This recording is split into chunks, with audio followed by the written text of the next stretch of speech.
안녕하세요. 좋은 아침입니다. 오늘은 요한계시록 1장에서 2장까지만 볼게요. 원래는 4장까지였는데 이걸 하다 보니까 양이 좀 방대하더라고요. 그래서 1장부터 2장까지로 자르고 3장에서 5장까지 자르고 이런 식으로 좀 조금 변경해서 해야 될 것 같아요. 자, 오늘 드디어 성경책의 맨 마지막 책인 요한계시록으로 들어가게 됐습니다. 자, 요한계시록 하면 좀 뭐랄까 말도 많고 요상한 소문도 좀 많았던 그런 책인 것 같아요. 왜냐하면 성경을 잘 몰랐던 저도 요한계시록이라는 책이 굉장히 무서운 책이다 라는 그런 소문을 좀 많이 들었었거든요. 그래서 감히 요한계시록을 읽지 못했던 그런 때가 있었어요. 자, 근데 제가 성경 일독을 하면서 요한계시록을 읽었는데 아니 이거는 무서운 책이 아니라 완전 기쁨의 책? 아니 뭐야 이거 완전 이긴 게임이네? 뭐 이런 생각이 정확하게 저한테 받게 만든 그런 책이 바로 이 요한계시록이었습니다, 여러분. 자, 그러니 여러분들도 한번 오늘 요한계시록 제대로 한번 들여다보시면 저와 같은 생각이 들지 않을까라는 생각이 들었어요. 한번 이 요한계시록을 한번 잘 보셨으면 좋겠습니다. 자, 이 요한계시록은 예수님의 제자 요한이 도미티아누스 황제 시대에 반모섬으로 유배를 가서 그곳에서 쓴 책이거든요. 사실 이때가 어떤 시대냐면 이 도미티안 황제가 그 네로의 박해가 끝났죠. 그 대화재 사건으로 이제 박해가 끝나고 도미티안이 이제 황제가 됐는데 이 사람이 황제가 되고 나서 처음에 성전 그 로마 그리스 신화에 나오는 모든 신들이 많았잖아요. 그래서 이제 그 신들을 다시 부활시켜가지고 성전을 막 이렇게 확장시키려고 했던 거예요. 그래서 그런데 그게 이제 반대파가 있었던 거죠. 누구? 유대인들이 반대파가 있었던 거예요. 기독교인들이 막 반대를 하고 나섰겠죠. 그래서 이게 무산이 돼버렸습니다. 아니 황제가 돼서 뭘 좀 해보려고 했더니 이게 무산이 된 거야. 얼마나 쪽팔리고 기분이 나쁘겠어요. 자, 그러고 나서 10년이 지난 거예요. 10년이 지나서 이제 이 도미티안이 이제 힘이 좀 생겼겠죠. 이제 10년간 정치를 했으니까 다시 이걸 부활시켜서 이 정책을 이제 실현하겠다고 합니다. 그때는 이제 그러니까 그때도 누가 박해를 합니까? 누가 또 반대를 하겠습니까? 기독교인들이 반대를 한 거예요. 자, 그러면서 이 성전을 짓고 막 이 우상, 이 신들의 이런 것도 좀 강화하겠다. 이러니까 그런 얘기를 하면서 이 도미티안이 뭐라고 얘기했냐면 사실은 내가 너희에게 할 말이 있다. 내가 그동안 말을 안 하고 속였는데 사실 내가 바로 신이다! 라고 얘기를 한 거예요. 자기가 신이라는 거야, 자기가 주, 하나님이라는 거예요. 그러니까 이거를 로마 사람들이 듣고 한 웃기고 있네. 이렇게 생각했을지 없을지 는 모르겠지만, 그래도 자기한테는 손해가 아닌 거야. 왜? 신이 자기 나라의 통치자다? 나쁠 게 없는 거지. 그러니까는 뭐, 그냥 이렇게 받아들인 거예요. 자, 그렇지만 누가 반대합니까? 기독교인들은 주라고 말을 할 수 없죠. 사람이잖아요. 그러니까 이거에 대해서 거부를 했겠죠. 그러니까 황제 숭배는 굉장히 강화가 됐는데 거기에 반해서 기독교인들은 반대, 거부를 하니까 기독교인들에 대한 박해가 심해질 수밖에 없었던 겁니다. 이해되시죠? 자, 그래서 지금 이 당시 교회가 엄청 박해를 받고 있었던 시대인 거예요. 그래서 성도들이 한없이 흔들리고 있었던 시대인 거죠. 막 너무 박해가 심하니까. 자, 바로 이때 하나님은 누가 역사의 주인인가? 이걸 보여주시기 위해서 요한으로 하여금 이 말씀들 다 주셨던 거예요. 자, 그래서 1장의 시작이 예수 그리스도의 계시라라는 말을 시작하고 있죠. 이 계시록이라는 말 때문에 왠지 뭔가 더 무겁고 무서울 것 같고 막 앞날의 미래를 말해줄 것 같은 그런 느낌이지만 그런 게 아니라 지금 고난받고 있는 성도들에게 지금 교회가 누구를 바라봐야 하는지를 보여주는 그런 위로와 권면의 책이라고 보시면 될 것 같습니다. 자, 진짜 제가 처음 읽고 느낀 게 딱 그거였거든요. 안도? 뭐야. 이거 완전 이기는 싸움이네? 그렇다면 나는 하나님께 꼭 붙어 있어야겠다! 뭐 이런 느낌을 강하게 받게 했던 책이 바로 이 요한계시록이었습니다. 자, 요한은 지금 이 말씀들을 천사를 통해 알게 하셨고 하나님의 말씀과 예수 그리스도의 증거, 곧 자기가 본 것을 다 증언하겠다라고 말을 시작하고 있거든요. 그러면서 이 예언의 말씀을 읽는 자와 듣는 자와 이 기록된 말씀을 다 지키는 자는 복이 있다라고 말하고 있는데요. 읽고 듣는 걸로 그치는 것이 아닙니다, 여러분. 자, 이것도 중요하지만 또 뭘 해야 합니까? 지켜야 한다고 말하고 있는 거예요. 자, 요한은 지금 4절에서 아시아에 있는 7교회에 편지한다라고 말하면서 이제도 계시고 전에도 계셨고 장차 오실 이 누구십니까? 바로 우리 주 예수 그리스도로 말미암은 은혜와 평강이 너희에게 있기를 바란다라는 말을 하고 주 하나님이 직접 하신 말씀 즉 8절에 나는 알파와 오메가라 이제도 있고 전에도 있었고 장차 올 자요 전능자라 라는 말을 들은 그대로 지금 말하고 있는 거예요. 여러분 근데 여기서 잠깐 4장 8절 중간에 제가 한번 읽어볼게요. 주 하나님 곧 전능하신 이여 전에도 계셨고 이제도 계시고 장차 오실 이시다 라고 적혀 있거든요. 여러분 원래 4장 8절 이 말씀이 원래 말씀이세요. 이 말이 원래 맞는 말인데 지금 1장 8절에서는 뭐라고 말하거든요. 이제도 있고 그 다음에 전에도 있다라고 이렇게 순서가 바뀌어서 나오고 있죠. 왜 그런지 아세요? 지금 핍박받고 있는 너희 가운데 지금 내가 함께 있다라는 말을 해주시고 싶어서 지금 이렇게 말씀하신 거였던 거예요. 우리 예수님의 마음 정말 대박 아닙니까? 완전 느껴지시죠? 자, 그러면서 9절 이하에서 자기가 처한 상황을 다 말하고 있어요. 지금 우리 요한이 그러면 자기가 밤모섬에 왔고 뭐 이런 거 다 얘기하면서 그러면서 자신이 경험한 거 환상으로 본 것들을 이제 말하기 시작합니다. 10절에서 요한이 주의 날에 성령에 감동되어 환상으로 나팔 소리 같은 큰 음성을 듣게 된 거예요. 자, 여기서 말한 주의 날이 무슨 날을 말하는 거지? 라고 생각을 했는데 이 날은 무슨 심판의 날? 뭐 이런 게 아니고 이 당시는 예수님의 그 부활하셨었잖아요. 예수님의 부활하신 그날을 기념해서 주의 날, 즉 주일에 늘 모여서 예배를 드리곤 했었다고 하더라고요. 그 지금 교회가. 근데 지금 요한은 홀로 밤모섬에 와 있잖아요. 그러니까 함께 예배를 못 드리잖아요. 그러니까 요한은 홀로 주의 날, 주님 주일날 홀로 성령 안에서 예배드리고 있었고 혼자 그 자리에서 예수님이 임하셨던 겁니다. 예수님을 만난 거예요. 그래서 지금 요한은 성령에 감동되어 환상을 보게 된 거죠. 자, 그런데 그때 어떻게 큰 나팔 같은 음성을 듣게 되는데 무 하면서 거기서 네가 보는 것을 두루마리에 써서 에베소, 서머나, 버가모, 두아디라, 스타데, 빌라델피아, 라오디게 등 7교회에 보내라 라는 음성을 들은 거예요. 그래서 이 음성을 뿌 하면서 이 음성을 들어서 이 요한이 이게 어디서 나는 소리지 하면서 몸을 돌이켜서 그 소리 나는 쪽으로 뒤를 돌아봤더니 거기 7금촛대 사이에 한 분이 서 계셨던 겁니다. 여러분 이 촛대는 바로 교회를 얘기하거든요. 그러니까 이 말씀하신 이 7교회에 예수님이 딱 서 계셨던 거예요. 그렇죠? 자, 그분은 사람의 아들 같은 분이셨고 눈은 불꽃 같고 발은 빛난 주석 같으며 입에서는 좌우의 날성검이 나왔다고 표현하고 있거든요. 그러니까 이 모습은 요한이 예전에 함께 지냈던 그 인간으로 낮아지셨던 그 겸손하신 그 예수님의 모습이 아니라 영광과 권세 가운데 계신 그 부활하신 예수님의 모습인 거예요. 그러니까 요한은 그 위엄과 권세의 그 영광의 모습을 보고 감히 진짜 너무 놀랍고 두렵고 해서 그 엎드러져 죽은 자 같이 되었다고 말하고 있지 않습니까? 자, 그런 요한에게 예수님은 손을 얹고 이렇게 말씀하시는데 17절에 두려워 말라. 나는 처음이요 마지막이니 곧 살아있는 자라라고 말씀하시죠. 내가 전에 죽었었노라. 볼지어다 이제 세세토록 살아있어 사망과 음부의 열쇠를 가졌느니 그러므로 너가 본 것과 지금 있는 일과 장차 될 일을 기록하라 라고 말씀하시면서 너가 본 것을 내 오른손에 7별의 비밀 그리고 또 7금 촛대라 라고 얘기하시는데요. 7별은 7교회의 사자요. 누구? 지도자들을 말하는 거예요. 그리고 7촛대는 7교회니라 라고 직접 다 말씀해 주시죠. 자, 이렇게 말씀하시고 나서 바로 각 교회에 전하는 말씀으로 이어지고 있는데 그게 바로 2장으로 시작되는 얘기입니다. 자, 요한계시록 2장과 3장은 미래에 대한 예언을 말하는 게 아닙니다. 이 얘기를 말하기 전에 먼저 지금의 교회 상태를 먼저 점검하시기 위해 말씀하시는 장이라고 보시면 돼요. 자, 예수님은 로마 박해보다 먼저 지금 교회 안을 바라보신 거예요. 예? 그래서 7교회에 직접 보내신 말씀이신데요. 이 말씀을 잘 보면 예수님은 교회를 겉으로 평가하신 게 아니라 그 속을 정확히 보고 계시라는 걸 알 수 있습니다, 여러분.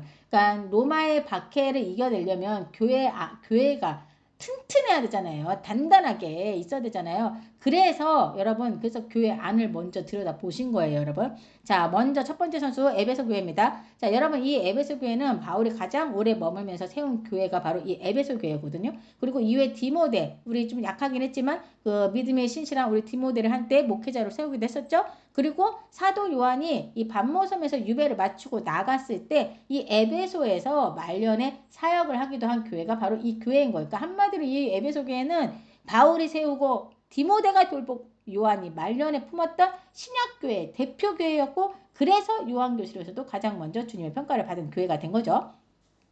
자, 예수님은 2절에서 에베소 교회에게 내가 너의 행위와 수고와 인내를 잘 알고 또 악한 자들 즉 거짓 교사들을 용납하지 아니한 것과 자칭 사도라 하되 아닌 자들을 시험하여 그의 거짓된 것을 너가 드러낸 것 그리고 네가 참고 내 이름을 위하여 견디고 게으르지 아니한 것을 내가 아노라 잘했다 라고 칭찬을 먼저 해주고 계세요. 여러분 지금 뭐라고 이 교회들에 대해서 얘기할 때 가장 먼저 나오는 얘기가 뭔지 아세요? 예수님께서 뭐라고 해요? 내가 너의 행위와 수고와 행위에 대해서 꼭 얘기하세요. 여러분 말로는 내가 정말 믿습니다. 막 예수님 믿습니다. 막 사랑합니다. 막 이렇게 얘기를 해요. 근데 밖에 나가가지고는 내 거만 챙기고 막 내 욕심, 뭐 내 권력, 막 육두문자 쓰고 막 이렇게 내 말의 믿음과 행위가 완전히 다른 그런 거 사람들이 있잖아요. 그러니까 지금 예수님은 말로 믿는다라고 했으면 너의 행위도 그렇게 나와야 된다.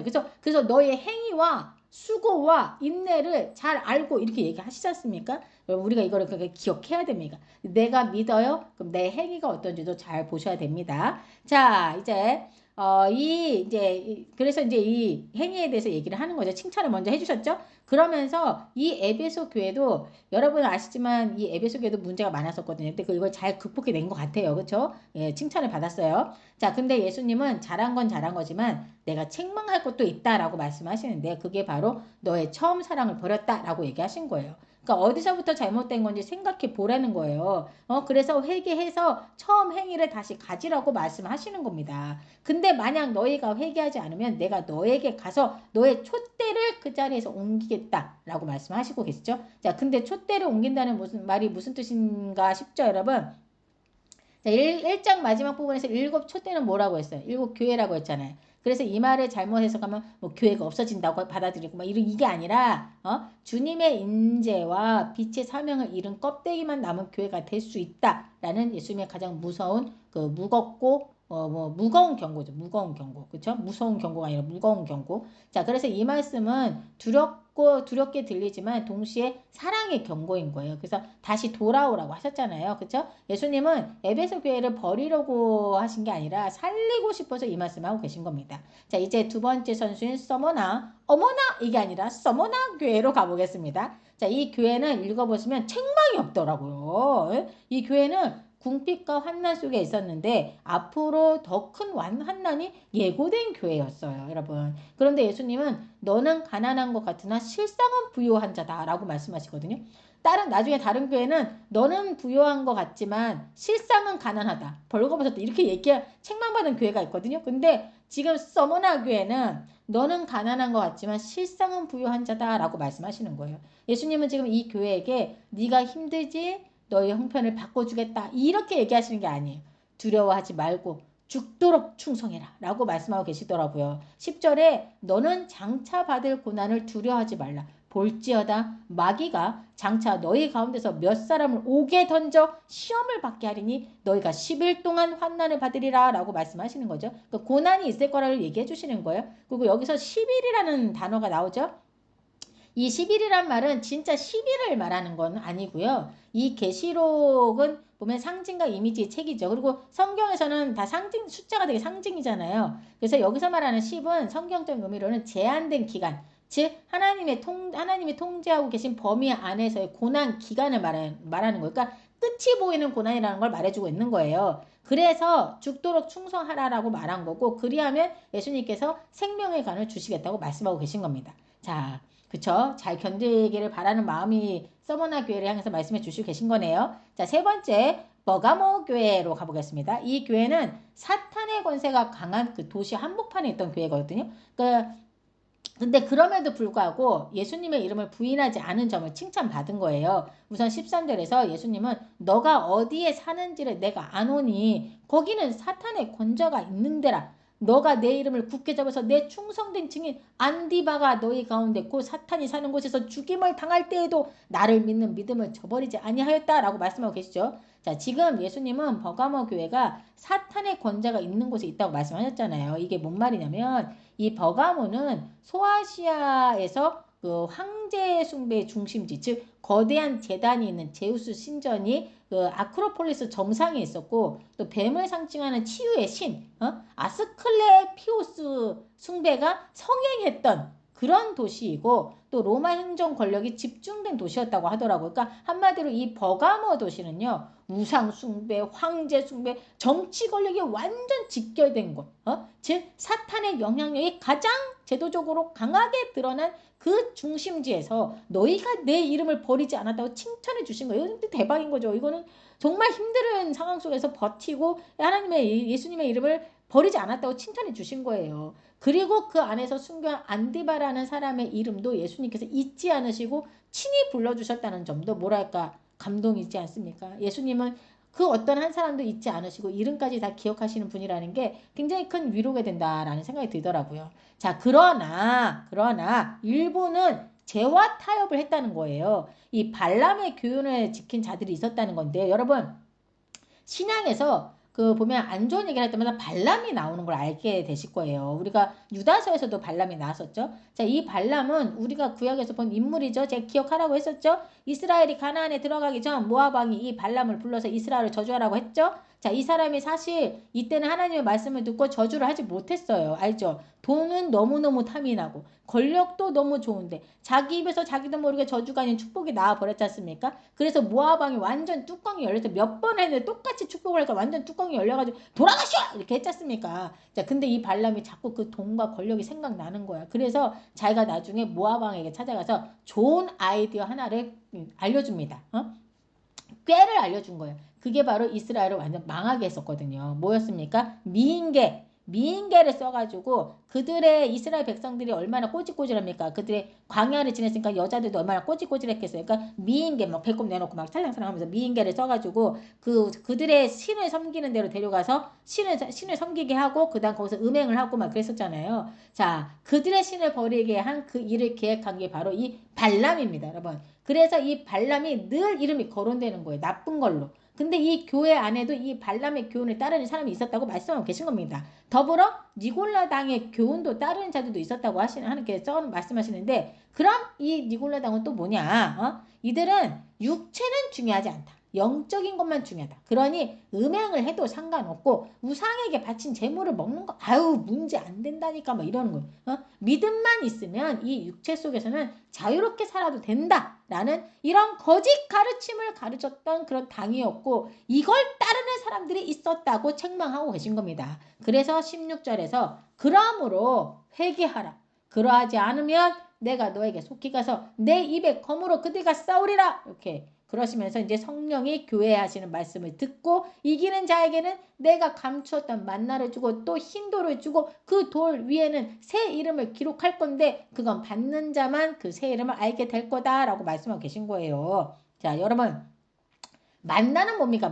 만나가 광야 시절에 하나님께서 주신 그 이스라엘 백성들에게 주신 먹거리였잖아요. 양식이었지 않습니까? 자, 그럼 여기서 감추인 만나는 또 뭘 말하는 걸까? 이거는 영혼을 살리는 참된 생명의 양식을 말하는 걸로 보시면 될 것 같아요. 그러니까 한마디로 이 말은 지금은 너희가 굶주린 것 같고 손해보는 것 같아도 하나님은 너희를 위해 보이지 않는 생명 양식을 이미 준비해 두셨다라는 거예요. 그리고 흰돌은 또 뭔가 이렇게 싶으실 텐데 자, 우리는 갑자기 웬 흰돌? 뭐지? 라고 하면서 갸우뚱할 수 있잖아요. 근데 이 당시 사람들에게는요. 이 단어가 굉장히 현실적인 단어였던 거예요. 왜냐하면 이 당시 로마 시대에서는 재판을 할 때 유죄, 죄가 있다라고 판결이 나면 검은 돌, 그리고 무죄, 죄가 없어. 그러면 흰돌을 주었다고 하더라고요. 그러니까 그리고 이 당시 흰돌은 연애 입장권, 그 경기 참가 자격증, 시민권 증표 같은 거로 사용되었다고 하더라고요. 그러니까 이 흰돌을 가지고 있는 사람은 잔치에 초대받은 사람, 그리고 죄가 없는 무죄 판결 받은 사람을 의미하는 거였던 거예요. 그러니까 이게 이 당시 사람들은 무슨 말인지 정확히 인지가 된 거죠.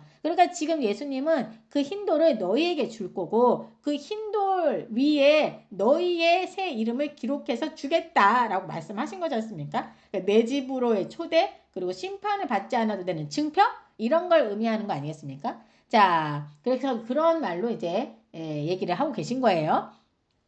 자, 그 다음에 이제 두아디라 교회를 향하신 말씀을 한번 들어볼게요. 이 두아디라 교회는 사랑과 믿음과 섬김과 인내가 있었고 처음보다 나중에 더 좋은, 한마디로 점점 더 나아지는 교회였다라고 칭찬을 하시는 거예요. 자, 그런데 20절에서 책망할 게 있다라고 말씀하시면서 자칭 선지자라고 말하는 이세벨이라는 여자를 너희가 용납했다라는 거예요. 자, 이 여자는 내 종들을 깨어서 가르치고 행음하게 하고 우상의 재물을 먹겠다는 겁니다. 예? 자, 그럼 여기서 이 여자의 이름이 진짜 이세벨이었다고 말하는 게 아니고요, 여러분. 이거는 그냥 상징이에요. 구약시대에 여러분 이세벨이 누구예요?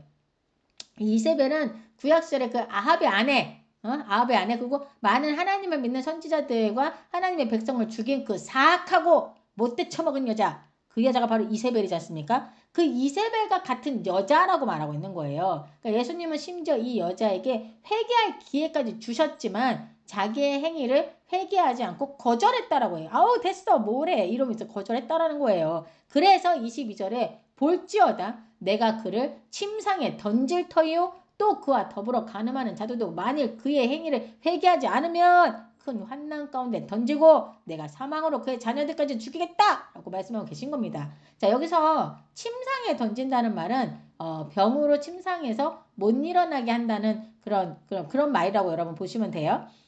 자, 예수님은 두아디라에서 이 사탄의 게임에 빠지지 않은 자들에게 너희가 다른 짐을 지을 것은 없다. 다만 너희에게 있는 것을 내가 올 때까지 굳게 잡으라고 말씀하시고 이기는 자와 끝까지 내 일을 지키는 그에게 만국을 다스리는 권세를 주시겠다고 말씀하고 계신 겁니다.